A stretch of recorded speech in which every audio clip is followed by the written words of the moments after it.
एक अब मैं आपसे सख्त सवाल करने जा रहा हूँ। बेसिकली ये सवाल मेरा नहीं था, ये देखने वाली ऑडियंस का था जब ये पॉइंट ट्रेस किया गया।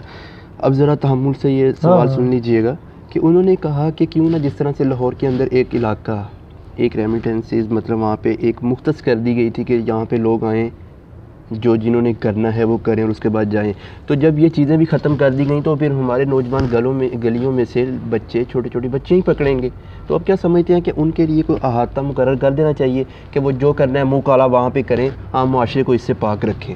क्या कहेंगे इस बारे में? उस मुँह काला करने के लिए जिस औरत को आपने बिठाया होता है, जिसके घर का चूल्हा नहीं जल रहा होता, उस औरत को सिलाई मशीन भी लेके दे सकते हैं।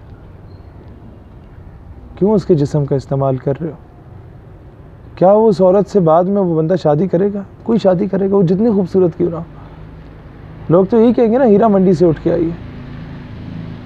तो ये तो औरत के साथ ज्यादती है बेचारी। नहीं, बेसिकली जो उनकी मदद करना नहीं है, बेसिकली ये है कि जो आपने अपनी आग बुझानी है, आप उस इलाके में जाके बुझा दें ताकि हमारे मुआशरे की जो बच्चियां हैं वो महफूज रहें इनसे। आप एक रात कितने में गुजारते हैं वहाँ जाके? 3-4 हज़ार रुपये लगाते हैं और हर हफ्ते में इस तरह की हरकत करना चाहते हैं।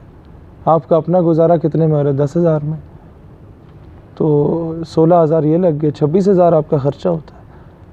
तो शादी क्यों नहीं कर लेते? 26,000 में तो बेगम भी आराम से पल पड़ जाती है। रोज़ाना 300-400 रुपये का खाना आपका आ जाता है, बेगम को खाना पहना दो और शादी करो बाइज़्ज़त तौर के साथ, उसके साथ फिरो और तुम्हारे छोटे छोटे वो शानी मानी बंटे भी खेल रहे होंगे, 2-3 साल के बाद गुल्ली डंडे भी खेल रहे होंगे। तो बेसिकली आप समझते हैं कि लिबास की हद तक भी हम जिम्मेदार हैं, हमारी माएँ जिम्मेदार हैं कि यार ये इंडियन कल्चर हमारे घरों तक आ चुका है।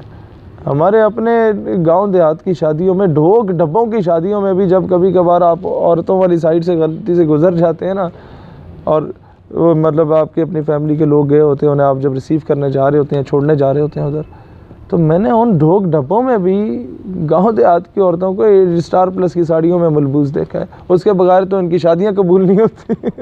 बेसिकली आमतौर के ऊपर अगर वहाँ पे भी कोई इस तरह के ज़हन रखने वाला कोई भी मर्द ये बात कर दे कि ये देखें आपने क्या पहनाया हुआ है, वहाँ पे माएँ जो है डिफेंड करती नज़र आती हैं। वो कहती है तुसी चले जाओ। नहीं, आप चले नहीं जाओ, ये भी कहेंगे कि आप चले जाओ, या ये कहेंगे कि अगर हम इस तरह से अपनी बच्चियों को ये चीज़ें नहीं पहनाएंगे तो हमारी जो बच्चियाँ हैं वो इस माशरे में एडजस्ट ही नहीं कर पाएंगी। अगर एडजस्ट नहीं कर पाएंगे, इनके अच्छे रिश्ते नहीं हो पाएंगे अच्छे घरों में। इमरान खान से लाख इख्तिलाफ, मुशर्रफ बेगम एडजस्ट कर पाई है, बात ख़त्म। तैयब अर्दगान दुनिया का अमीर तरीन लोगों में से एक नाम है, तुर्की का तो सबसे अमीर होगा, सबसे बड़े घर में रह रहा है, हर जगह उसकी बेगम उसके साथ जाती है, जलसों में जाती है, प्रॉपर स्टॉलर स्कार्फ लेती है, किसी को मौत नहीं पड़ी, ना उसे मौत पड़ी। एवरीथिंग एज अ सोल्यूशन, हम करना चाहें तो तब। लास्ट क्वेश्चन कि क्या हमने सारी तहजीब जो है अपने घरों में अपनी बहनों को, बच्चियों को सिखानी है? तो क्या हमने जो बच्चे हैं उनके ऊपर नहीं, बच्चा बाहर जो मर्ज़ी करता फिरे और सारी तहजीब ला के हमने घर में ही माँ बहन को, बेटी को सिखा देनी है? बहन के सामने जब इंसान शेर बन रहा होता है ना, तो उसे जहन में ख्याल रखना चाहिए कि वो दूसरे और बंदे की बहन के सामने कुत्ता ना बने।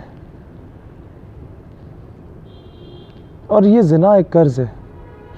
बेशक आइम्मा कराम फरमाते हैं कि तुम अगर ज़िना करते हो ना तो तुम्हारी माँ, बहन, बीवी, बेटी पे उतरता है। और कुरान ने कह दिया, इस्लाम ने कह दिया, नेक मर्दों के लिए नेक औरतें, नेक औरतों के लिए नेक मर्द हैं।